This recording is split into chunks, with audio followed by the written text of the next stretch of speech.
फ़कीर बल्ख बुखारू गुजरो हज़रत खीज। बल्ख देश के बादशाह इब्राहिम बिन अहमद यानी फ़कीर बल्ख बुखारू का जन्म सन 774 में बुखारू शहर में मुस्लिम समाज में हुआ था। पिता के अवसान के बाद वह बल्ख देश के राजा हुए।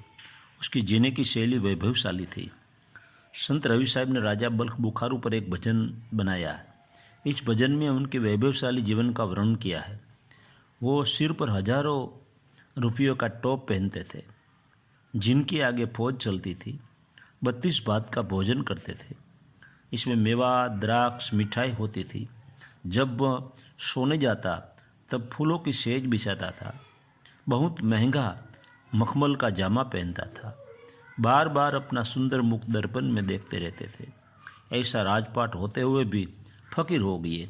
वह घटना प्यारी है। ओशो ने अपने प्रवचन में उनका उल्लेख किया है।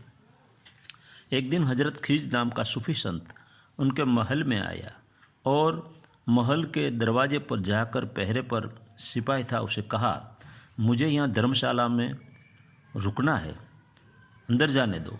सिपाही ने कहा, आप पागल हो, यह सराय नहीं है, यह तो बादशाह का महल है। फिर भी सूफी संत ने आग्रह किया, आपको आपके बादशाह तक मेरा संदेशा भेज दो, मुझे उसे मिलना है और सराय में ठहरना है। बादशाह ने हजरत खीज सूफी संत को बुलाया। बादशाह ने सूफी संत को कहा, हमारे राजमहल को आप सराय क्यों कहते हो? सूफी संत ने जवाब दिया, जब मैं आज के पहले यहाँ आया था तब कोई दूसरा आदमी गद्दी पर बैठा था। बादशाह ने कहा, वो मेरे पिताजी थे। सूफी संत ने कहा, उसके भी पहले मैं आया था, तब और कोई इस सिंहासन पर बैठे थे। बादशाह ने कहा, वो मेरे दादाजी थे। सूफी संत ने कहा, यहाँ सब आते हैं और चले जाते हैं, इसलिए मैं महल नहीं उनको सराय कहता हूँ। इस आग्नेय वचन से इब्राहिम बादशाह की नींद हराम हो गई। बात तो बिल्कुल सच थी। थोड़े दिनों के बाद महल के छप्पर पर एक आदमी कुछ खोज रहे थे। बादशाह ने कहा, छप्पर पर तुम क्या खोज रहे हो? प्रत्युत्तर आया, मेरा ऊँट खो गया है, उनको ढूंढ रहा हूँ। बादशाह ने कहा, छप्पर पर कहीं ऊँट होते हैं? जवाब आया, सत्ता और धन की दौड़ में क्या शांति मिलती है? बादशाह ने सिपाहियों को उस आदमी को पकड़कर लाने के लिए हुक्म किया, लेकिन वो आदमी नहीं मिला। थोड़े दिन के बाद बादशाह इब्राहिम जंगल में शिकार करने के लिए गए। वहाँ अनायास एक शब्द उसे सुनाई दिया, मृत्यु आकर तुझे चेता दे, उसके पहले चेत जा। बादशाह इब्राहिम बहुत बुद्धिशाली थे। उसे बात समझ में आ गई कि जो महल को सराय कहते थे, महल के ऊपर छप्पर पर ऊँट खोजते थे, वही आदमी मुझे जगाना चाहते हैं। सब तरफ खोज कर सूफी संत हजरत खीज के शिष्य हो गए। बल्ख देश के नेशापुर में एक गुफा में 9 साल बंदगी की, जागृत हुए। राजपाट सब छोड़ दिया। 40 साल अलग अलग तीर्थों की यात्रा की। मक्का मदीना की यात्रा भी की। उनके राज दरबार के लोगों और रैयत को बादशाह मूर्ख लगे।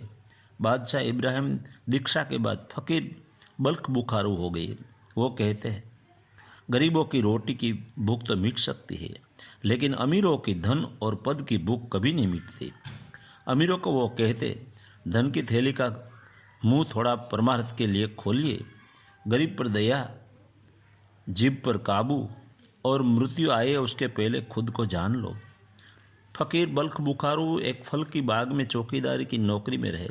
मालिक ने कहा, बाग में से अनार के फल लेकर आइए। वो अनार के फल लेकर मालिक के पास गए। मालिक ने कहा, यह अनार में कौन सा फल पक्का और मीठा है?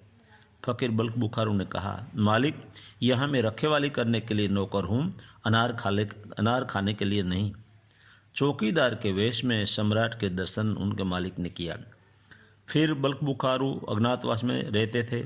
संवत 838 में जब उसने देह त्याग किया, तब आकाशवाणी हुई, शांति रक्षा के देवदूत आज स्वर्गवास हो गया। अब रवि साहब रचित फ़कीर बल्ख बुखारू पर एक पद की रचना की है, वह सुनाता हूँ। फ़कीर भया रे राजा बल्ख बुखारुंदा,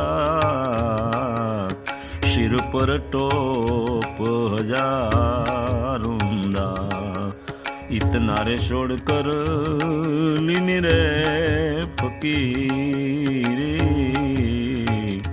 धन धन यकल बखाणूंदा।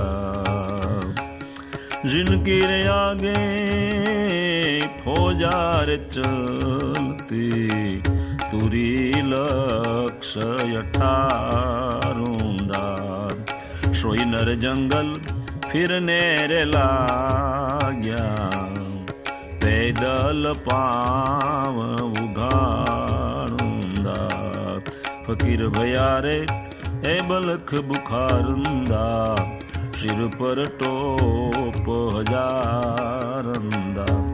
32 भात का भोजन जमता, मेवा द्राक्ष मिठायूंदा।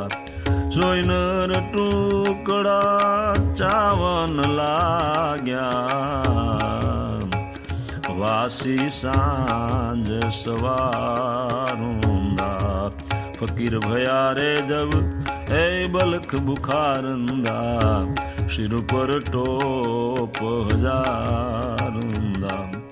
फूलड़ा हुंदी सेज बिसाता, कलिए कलियू न्यारूंदा। सोई नर जमी पर लोटन लाग्या, कंकर कोन बुहारंदा।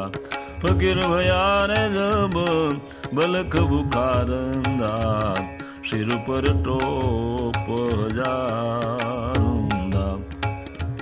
सवा टाक भर का जामा पहनता, दर्पण में मुख निहारंदा।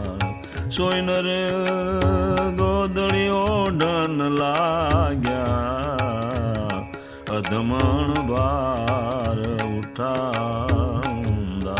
फकीर भया रे जब बलख बुखारंदा, सिर पर टोप तो हजारूंदा। करे बंदगी आचा साहब की, मौला प्रेम पिशाऊंदा। कह रवि राम गुरु बाण प्रतापे, मिल्या पीर पुराणूंदा। फकीर भया राजा बलख बुखारंदा, सिर पर टोप हजारूंदा। इतना रे छोड़कर लीनी रे फकीरी, धन धन यकल वखाण।